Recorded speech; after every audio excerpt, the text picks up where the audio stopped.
William J. Blazkowicz to facet, którego spokojnie można by nazwać dziadem gier FPS. Ba, on właściwie zapoczątkował ten gatunek 25 lat temu.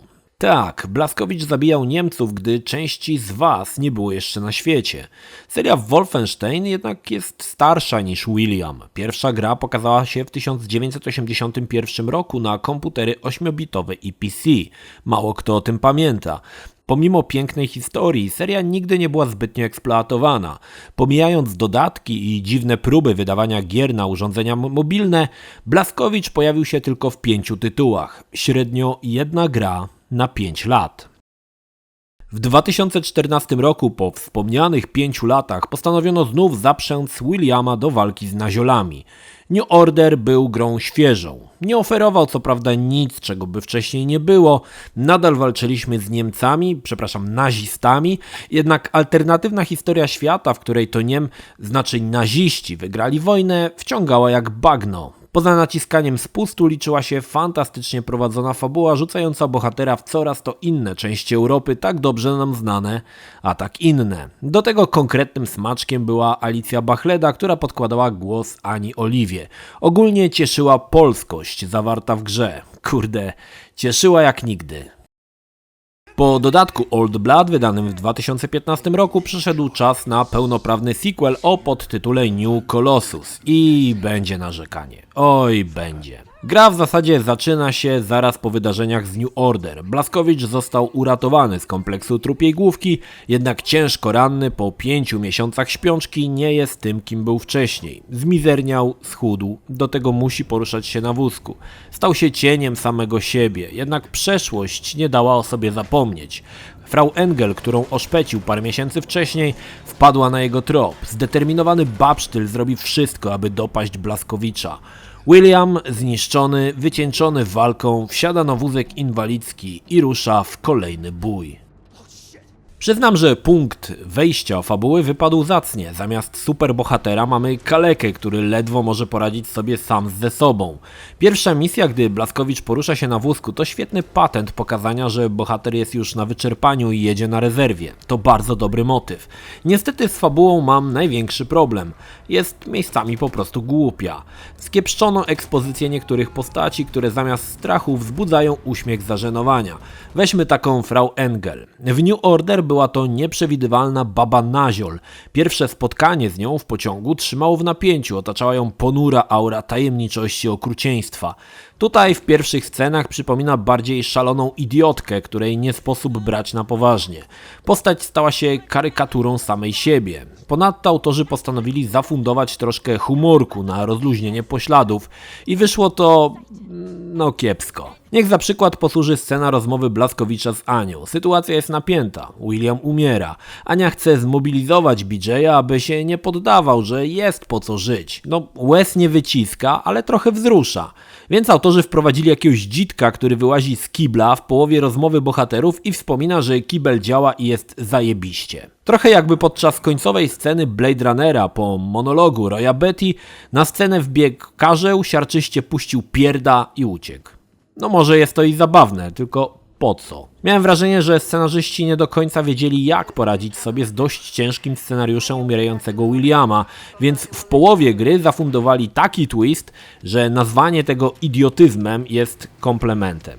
Okej, wpisuje się to w kampową, lekko odjechaną wizję świata, ale w New Order było to podawane z umiarem, balansując na cienkiej linii groteski i powagi. Tutaj ta linia została już dawno przekroczona. Dość powiedzieć, że po tym wydarzeniu BJ jest rześki, gibki i wesoły jak nigdy. Sorki, ale ja tego nie kupuję. Okej, ponarzekałem, ale sporo rzeczy wyszło dobrze. Na przykład postać Grace, która od razu stała się moją ulubioną postacią drugoplanową. Czarnoskóra bohaterka mówiąca slangiem z lat 70. z ogromnym afro i kiepem w mordzie kupiła mnie od razu. Powracają też starzy znajomi, trochę odmienieni. Przy ścieżce Wyatta ten wrzuca kwasy, zamieniając się w hipisa. Jest też córka Frau Engel, gruba Sigrun, która jak się później okaże, nawet ona znajdzie swojego amatora.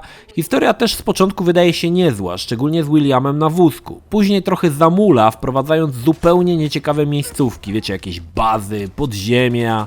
etc., by wreszcie wypłynąć na szerokie wody. Widok Nowego Jorku po ataku nuklearnym robi wrażenie. Aż strach pomyśleć, co by było, gdyby Machine Games wzięło się za takiego Fallouta. W tym momencie widać, że jest potencjał w opowieści. Także po 25 latach możemy zajrzeć też w przeszłość Blazkowicza, dowiedzieć się o jego dzieciństwie, poznać tatuśka i mamuśkę. Przyjdzie nam też odwiedzić rodzinny dom, co jest bardzo ciekawie zaprojektowanym poziomem. Również USA podbite przez Nazioli wypada bardzo spoko. Dziwnie to zabrzmiało. Twórcy zadbali o to, aby wraz z nazizmem w Amerykanach obudziły się sekty i stowarzyszenia po części popierające ideologię nazizmu, a więc po miasteczku spaceruje sobie Ku Klux Klan, wdając się w gadki z przypadkowymi Niemcami. Motyw bardzo spoko, choć widząc takie obrazki ciężko mi uwierzyć, że obudzenie w Amerykanach ducha walki w jakikolwiek sposób wzruszyłoby redneków z południa. Ale zapewne o tym, jak potoczyła się dalsza historia, dowiemy się z części 3. Bazą wypadową Williama jest łódź podwodna Młot Ewy, która pełni rolę huba. Można pogadać z ludźmi, ogarnąć zadania poboczne, czy po prostu pozwiedzać pokład przerobiony na pomieszczenia mieszkalne. Paradoksalnie, druga połowa gry wraca na prawidłowe tory. Klimat trochę zelżał i trochę skiepścili sprawę z umierającym BJ-em, ale strzelanie stało się ciekawsze, miejscówki bardziej interesujące. Nowy Orlean zawsze w grach chętnie odwiedzam i tym razem też wyszło bardzo spoko. Opuścimy także Ziemię i odwiedzimy kolejną bazę niemiaszków na innej planecie, ale nie będę zdradzał gdzie ani kogo ciekawego tam spotkamy. Również kiepsko wypadł ostatni boss, znaczy ostatnia walka jest niezwykle wymagająca i trudna, ale brakuje czegoś dużego do pokonania, znaczy niby coś tam jest, ale jest to jakieś takie nijakie, natomiast ostateczne spotkanie z Frau Engel wypadło całkiem satysfakcjonująco. Wolfenstein 2 New Colossus to tylko strzelanina i aż strzelanina. Do bólu liniowa, nie wychodząca poza kanon, jaki lata temu sama utrwaliła. Samych nowości w mechanice rozgrywki też jest niewiele. Parę nowych karabinów, paru nowych wrogów to estetyka, a nie rewolucja. BJ z czasem może dostać parę nowych możliwości. Kompresor, dzięki którym może wciskać się w ciasne rury jak kot, szczudła lub naramienniki, które pozwalają bohaterowi atakować z bara. W sumie w zależności co wybierzesz, masz trochę inaczej poprowadzone misje. Raz możesz przejść przez ścianę, raz przejść rurą, a raz przejść nad murem. Całkiem fajne. Tak jak poprzednio możemy trzymać naraz 2 karabiny, siejąc zniszczenie i pożogę. W chwilach oddechu, których za wiele nie będzie, ulepszamy narzędzia mordu. Podobnie jak poprzednio, gra daje nam możliwość podejścia wrogów po cichu, dzięki czemu możemy eliminować kolejnych zakapiorów bez wszczynania alarmu. Powracają również dowódcy, których powinniśmy eliminować w pierwszej kolejności. Tym razem zostawiają szyfr Enigmy, które można potem dekodować. Autorzy dorzucili też trochę znajdziek. Złoto, specjalne karty, szyfry, grafiki, porozrzucane listy i wycinki z gazet, trochę wyjaśniające zastany świat. Niestety to wszystko już było. Nawet super kombinezon, który w pierwszej połowie BJ nosi, nie dodaje nic nowego.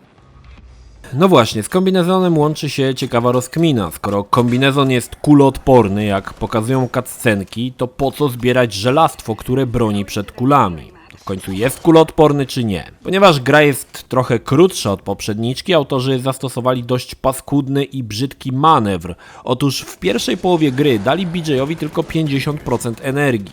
Jest to co prawda uwarunkowane fabularnie, ale zagrywka to dziadowska i nie raz, nie dwa przeklniesz twórców za takie pomysły na wyższych poziomach trudności.